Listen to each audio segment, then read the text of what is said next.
Oye, pues resulta que a veces estoy en mi casa y me quedo así y digo, ¿y si me meto a monja? Seamos realistas, la vida está muy mal. Comprar una casa, ni planteo. Alquilar, pues cada vez peor todo.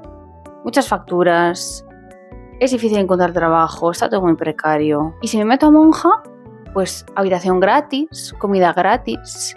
Y luego eso de estar con otras señoras, hacer postrecitos, tener un huerto, unas gallinas, hacer vino y bebérmelo. Eso está muy bien. Entonces la idea de meterme a monja a veces me seduce muchísimo. Pero hay una cosita que no me convence tanto. Una cosita que en realidad son 3 cositas. Por un lado sería el voto de pobreza. Que eso, bueno, pues como ya soy pobre, pues bien, ¿no? Ya está. Luego, por otro lado, sería el voto de castidad. ¡Qué chica! Para lo que hay a veces por ahí, pues ya la castidad, pues tira. Vale, aceptada. Pero el voto de obediencia sí que... eso no me mola. Y resulta que yo, que me creía pues moderna, ¿no? Y visionaria de la vida, estoy repitiendo los mismos patrones que repitieron unas señoras europeas del siglo XIII que comenzaron un movimiento social del que te quiero hablar hoy. Así que te doy la bienvenida a la historia en violeta. Hoy hablaremos de las beguinas.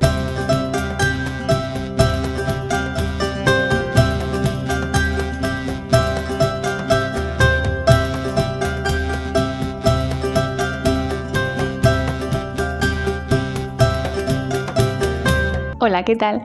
Soy la Estela de postproducción y vengo a decirte que ahora mismo estoy intentando mejorar la calidad audiovisual de mi canal y si quieres ayudarme puedes hacerlo de 2 maneras muy sencillas. La primera es realizando una aportación económica a los 2 enlaces que te voy a dejar justo aquí debajo, también lo tienes en el enlace de la descripción, son mis páginas web, mis perfiles de Buy Me a Coffee y también de PayPal. Allí pues si quieres puedes dejarme algo, si quieres, si puedes, si te apetece y si no puedes o no te apetece o la razón que sea, hay otra manera también muy sencilla que es suscribiéndote a mi canal y dándole a la campanita para que YouTube te notifique cuando subo nuevos vídeos, que sepas cosas ramos, ya lo sé, pero allí están. También si quieres, para que el algoritmo de YouTube haga de las suyas, pues puedes dejarme un like, un comentario, compartir este vídeo con las personas a las que creas que les puede interesar el contenido que yo hago. Y si tampoco te apetece hacer todo esto, con que llegues al final de mi vídeo, pues también me ayudarás muchísimo. Y ahora sí que sí, empezamos. Beguinas, siglos XIII y XIV en Europa pasaban muchísimas cosas, eran tiempos convulsos y revueltos. Y de hecho, pues en aquel entonces había una reforma social, una revolución social bastante importante. Estamos en un momento en el que el sistema feudal comenzaba a desaparecer, se estaban empezando a fundar las primeras ciudades y con ello pues surgían nuevas clases sociales como la clase de los comerciantes y muchas personas empezaban a tener cierta autonomía, lejos en parte de la iglesia, aunque evidentemente la iglesia todavía ejercía muchísimo poder, pero pues a lo mejor ya no lo hacía tanto que pues, comparado con los siglos anteriores. Y en esta vorágine de, como te digo, revolución social y cambios vitales, surgió un movimiento social muy interesante y sobre todo un movimiento social femenino que no se había dado hasta entonces. Las beguinas, ese grupo de mujeres que sin querer romper directamente con la fe católica y por ende la iglesia, sí que intentaron redefinir el estilo de vida femenino y sobre todo el estilo de vida femenino en sociedad, en comunidad, al margen de la iglesia católica y pues creando un grupo un poco diferente a lo que podríamos entender como monjas hoy en día. De hecho, este movimiento empieza a surgir a finales del siglo XII en países del norte de Europa, como por ejemplo Países Bajos, Alemania, Bélgica, países que posteriormente pues, sufrirían otra revolución religiosa muy importante, como es la aparición del reformismo y del protestantismo, ¿no? En este caso tenemos que tener en cuenta que nos encontramos ante muchas mujeres que sufren una situación precaria. Estamos en un momento en el que las cruzadas pues, están muy de moda. Dentro de ya mucho tiempo, en las biografías de mujeres que suelo hacer, pues también te hablaré un poquito más sobre las cruzadas, pero bueno, el caso es que muchas mujeres se estaban quedando viudas porque sus maridos pues habían muerto en las guerras en Jerusalén y no podían salir adelante ellas solas.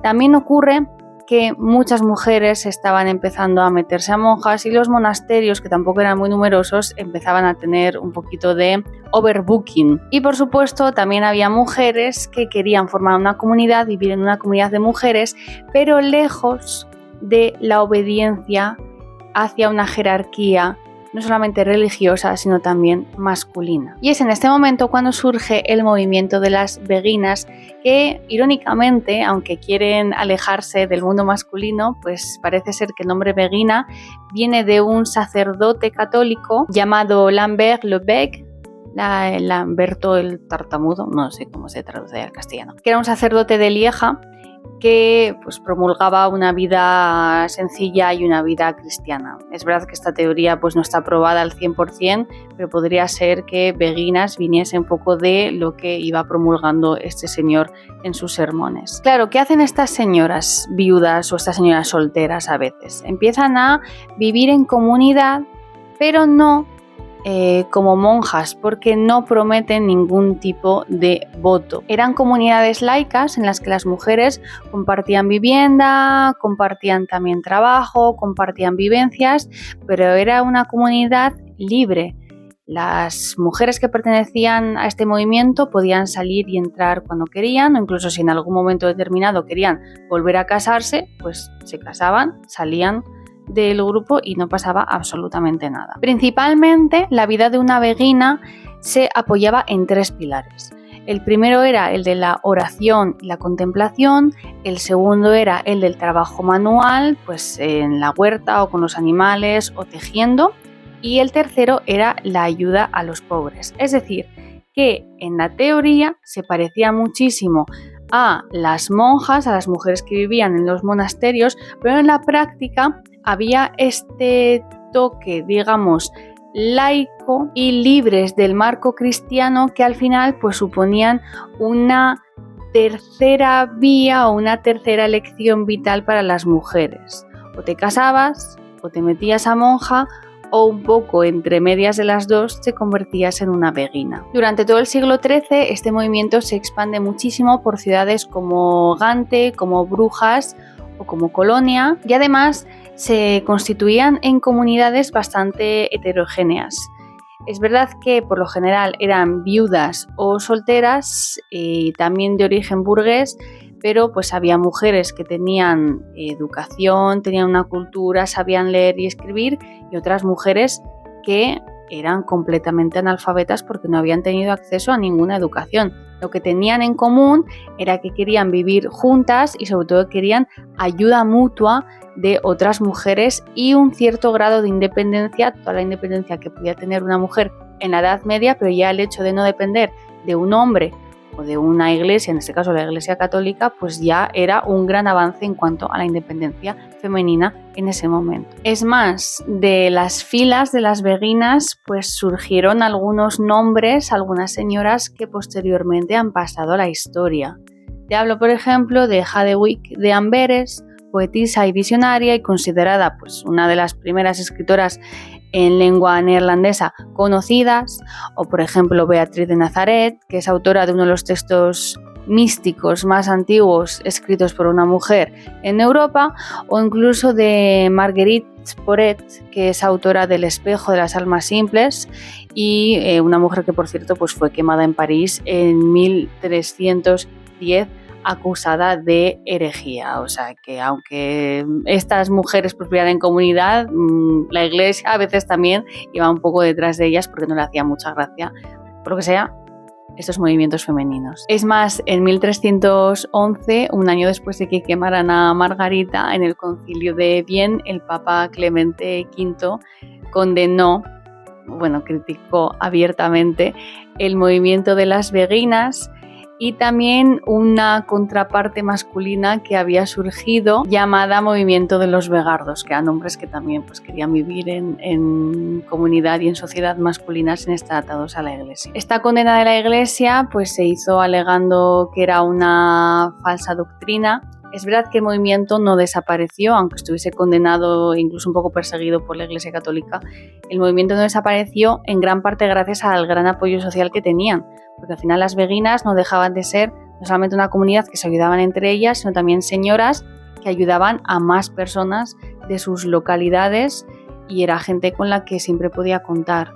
Entonces, la población no beguina tenía muchísimo cariño a estas señoras y las protegió lo máximo que pudo. A lo largo de los siglos XIV y XV, el movimiento de las beguinas comienza a desaparecer poco a poco, no solamente por la persecución eclesiástica, sino porque también dentro de la Iglesia comienzan a surgir nuevas órdenes femeninas que van absorbiendo un poquito estos grupos, pero aunque no te lo parezca, las beguinas han seguido existiendo hasta bien entrado el siglo XXI. El llamado beguinaje de Lovaina se mantuvo activo hasta el siglo XX y la última beguina conocida, que se llamaba Marcela Patin, murió en 2013 en Bélgica. O sea, hace ahora mismo 13 años escasos que las beguinas desaparecieron y tal y como está el panorama, no descarto que vuelva a resurgir. El legado de las beguinas, aunque a lo mejor hasta que no has entrado en este vídeo no sabías ni quiénes eran, es inmenso porque ellas concibieron una nueva manera de vivir y sobre todo de convivir en sociedad con pilares que se basaban en la ayuda y la asistencia a los demás ciudadanos al margen de la Iglesia, lo cual era completamente revolucionario en el momento histórico en el que ellas surgieron. Entendían la fe de una manera distinta, quizá más cercana, más solidaria, más intimista, anticipando quizá algunas corrientes místicas que después surgirían en el Renacimiento con el humanismo. Y por supuesto, aunque no me gusta hablar de feminismo en contextos históricos en el que no se usaba esa palabra porque me parece un poco anacrónico, obviamente no se puede ignorar el hecho de que eran mujeres quizá prefeministas, por no usar exactamente el término feminismo, pero mujeres que querían una independencia en un momento en el que parecía imposible, o casi imposible, al menos en Europa, vivir de manera individual siendo una mujer y poder salir adelante con todo lo que conllevaba intentar ser un ser independiente femenino en aquella época. Así que con esto ya me despido. Evidentemente, muchísimas gracias por llegar hasta aquí. Espero que hoy hayas aprendido una cosita más y por mi parte te mando un besote muy gordo y nos vemos muy pronto.